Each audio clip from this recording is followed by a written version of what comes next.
Start करने से पहले मैं आप सभी को बताना चाहती हूँ कि हमारा एक इंस्टा पेज भी है जिसमें हम आने वाले एपिसोड से रिलेटेड जानकारी दिया करेंगे। उसमें मेन चैनल से रिलेटेड भी जानकारी देंगे। सो आप सब इंस्टा पर भी हमें फॉलो कर लीजिए। हमारी इंस्टा आईडी आपको स्क्रीन पर शो हो रही होगी और डिस्क्रिप्शन में भी उसका लिंक दिया गया है। जैसा कि लास्ट एपिसोड में हमने देखा कि तांग शैंग और बाकी सब क्वालिफाइंग राउंड्स में पहुंच गए थे और अब उन्हें 1 महीना हो गया था, जिस वजह से क्वालिफाइंग राउंड्स के मैच खेलने के लिए वो एक खास जगह पर आए थे। वहाँ तांग शैंग को निंग रोंग रोंग के फादर और प्रिंस जुई मिले थे और वो दोनों तांग शैंग के साथ मिलकर दीन के पास आए थे।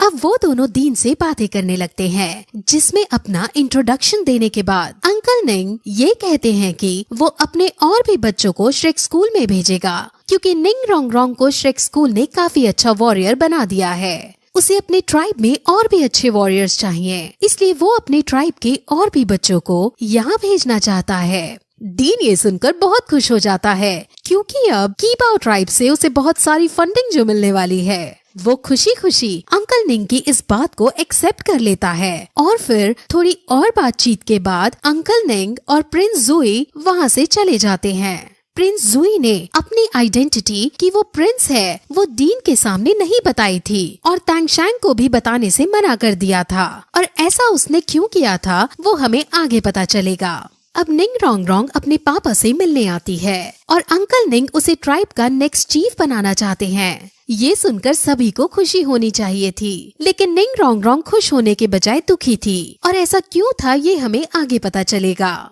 वहीं अब प्रिंस जुई और अंकल निंग वहाँ से चले जाते हैं और जाते जाते दीन नोटिस कर लेता है कि ये प्रिंस जुई है और ये अपनी आइडेंटिटी आके छुपा क्यों रहा है। दीन को भी समझ नहीं आता।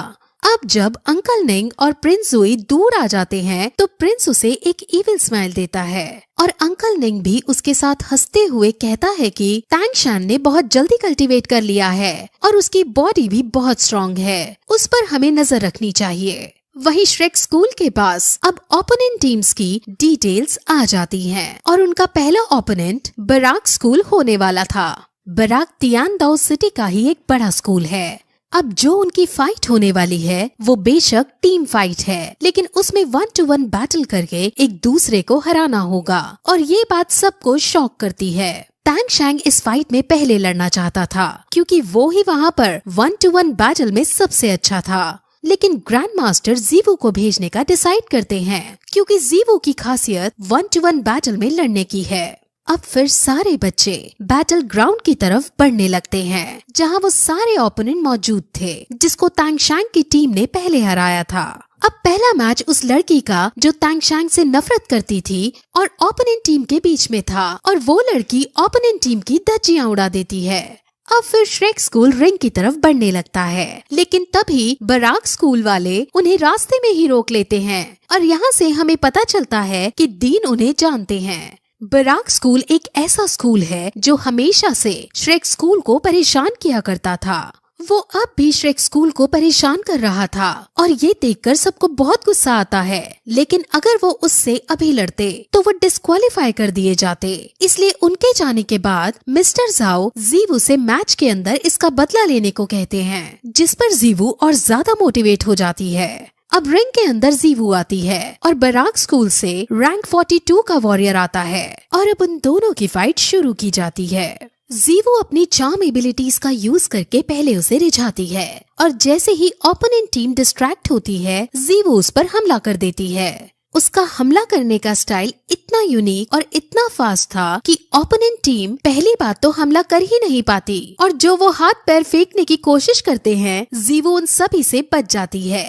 अब जीवू उसे कूट डालती है और जीवू जीत जाती है। इस बात से बराक स्कूल को गुस्सा आ जाता है और वो अकेली जीवू को हर तरफ से घेर लेते हैं। ये रूल्स के खिलाफ था और होस्ट उन्हें रोकने की भी कोशिश करता है, लेकिन वो अपनी ताकत होस्ट के सामने ही दिखा देते हैं, जिससे होस्ट डर जाता है। अब फिर वहाँ श्रेक स्कूल के बच्चे भी आ जाते हैं जो उन सभी के सामने खड़े हो जाते हैं और वो दोनों एक दूसरे को घूरने लगते हैं। लेकिन तभी वहाँ बिजली चमकती है और हम अरलोंग को देखते हैं जो गुस्से में वहाँ आई थी और वो बराक स्कूल की हड्डी पसली तोड़ने वाली थी। लेकिन तभी सैलिस जब ये देखता है कि टैंगशैंग वाली साइड भारी पड़ने वाली है, तब उसे एथिक्स का ध्यान आ जाता है और वो मैच को नॉर्मल तरीके से कंटिन्यू करने को कहता है, जिस पर सब वापस चले जाते हैं और टैंगशैंग जाते जाते जीवू से कान में कुछ कह कर जाता है।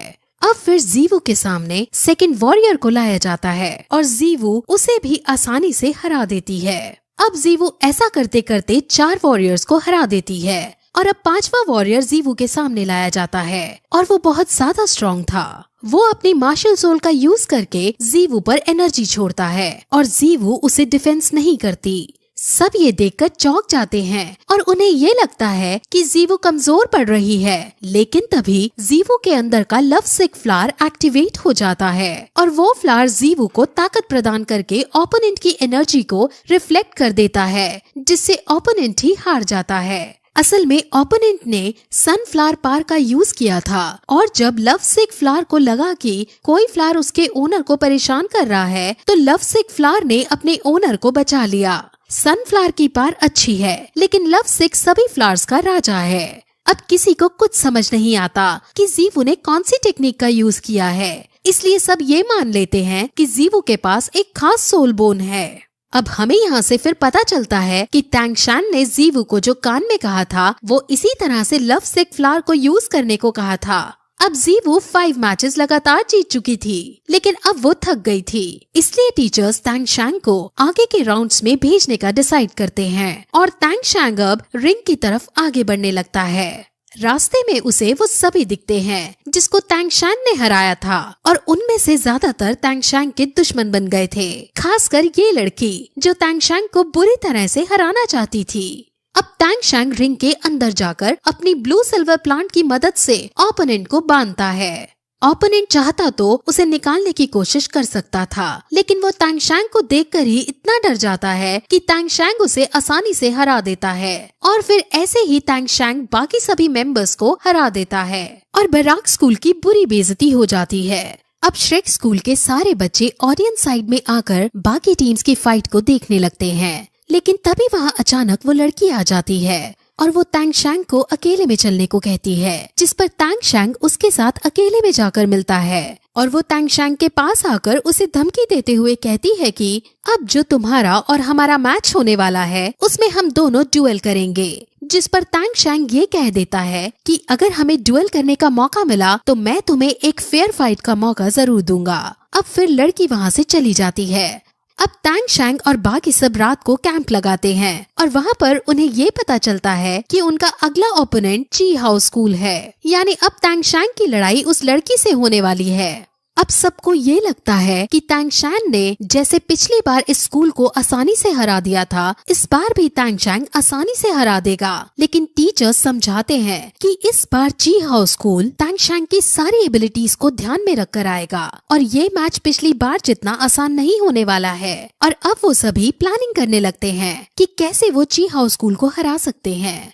अब फिर कल का मैच शुरू होता है और पहले टैंगशैंग और हाउ वू लड़ने के लिए आते हैं। टैंगशैंग अपनी मार्शल सोल जो कि ब्लू सिल्वर प्लांट है उसका यूज करता है, लेकिन ओपोनेंट बहुत ज्यादा स्ट्रॉन्ग था और वो टैंगशैंग की इस एबिलिटीज से आसानी से बचकर टैंगशैंग पर हमला करने लगता है। ओपोनेंट बहुत ज्यादा शक्तिशाली था और ऐसा लग रहा था मानो टैंगशैंग हारने वाला हो।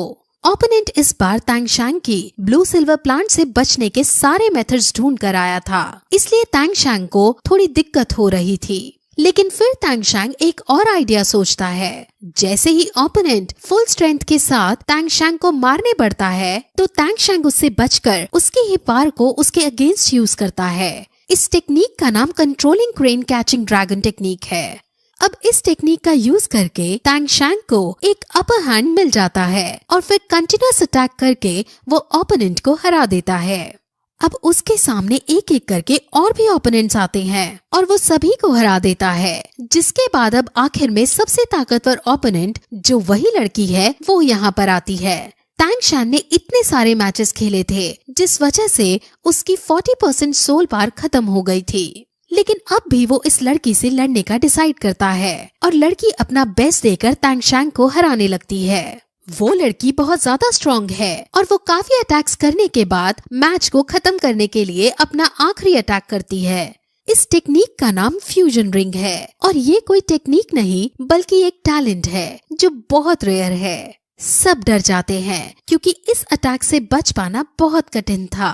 फिर भी तांग शैंग उससे बचने की कोशिश करता है और अब जब उसे लगता है कि वो इस अटैक से नहीं बच पाएगा तो वो एक आइडिया सोचता है। वो ब्लू सिल्वर प्लांट की मदद से लड़की को अपने पास खींच लेता है और उसे एनर्जी बॉल के सामने कर देता है और कहता है कि अगर तुमने इसको वापस नहीं खींचा तो मैं तो हारूंगा ही, लेकिन तुम भी मारी जाओगी। अब ये सुनकर लड़की बहुत उदास हो जाती है, लेकिन उसे तांग शैंग से बदला लेकर अपने स्कूल की इज्जत बढ़ानी थी। इसलिए स्कूल की इज्जत बढ़ाने के लिए वो अपने आप को सैक्रिफाइस करने को तैयार हो जाती है। ये देखकर तांग शैंग बहुत इम्प्रेस हो जाता है और वो लड़की को नीचे करके खुद एनर्जी से टकरा जाता है और खुद घायल हो जाता है। ये देखकर सब बहुत ज्यादा दुखी होते हैं और लड़की भी तांग शैंग की इस करतूत को देखकर बहुत इम्प्रेस होती है, क्योंकि उसने लड़की को बचाने के लिए अपनी जान मुसीबत में डाली थी। तांग शैंग क्योंकि बहुत स्ट्रॉन्ग था इसलिए वो मरता नहीं है, लेकिन वो अब लड़ने के काबिल नहीं होता, जिस वजह से उसे हारा हुआ घोषित कर दिया जाता है। इस जीत से लड़की को खुशी होनी चाहिए थी, लेकिन वो जीतने के बाद भी दुखी थी। अब तांग शैंग को डॉक्टर के पास ले जाया जाता है और डॉक्टर ट्रीटमेंट के बाद जीवू से इसका ध्यान रखने को कहती है। अब तांग शैंग आगे के मैचेस नहीं खेल सकता था, जिस वजह से वो बहुत दुखी था। अब फिर जीवू तांग शैंग की केयर करने लगती है, लेकिन तभी उनके कैंप के बाहर इसी स्कूल के बच्चे आए होते हैं जो तांग शैंग को धन्यवाद बोलने आए थे। लेकिन श्रेक स्कूल का कोई भी बच्चा उसे अंदर घुसने नहीं देता, क्योंकि उन्हीं की वजह से तांग शैंग की ये हालत हुई थी। वो लड़की उनसे रिक्वेस्ट करती है कि वो तांग शैंग से मिलकर उसे सॉरी बोलेगी, लेकिन जीवू रूड होकर उसे वहाँ से जाने को कहती है, जिसके बाद लड़की उदास होकर वहाँ से चली जाती है और फिर यही ये एपिसोड खत्म हो जाता है।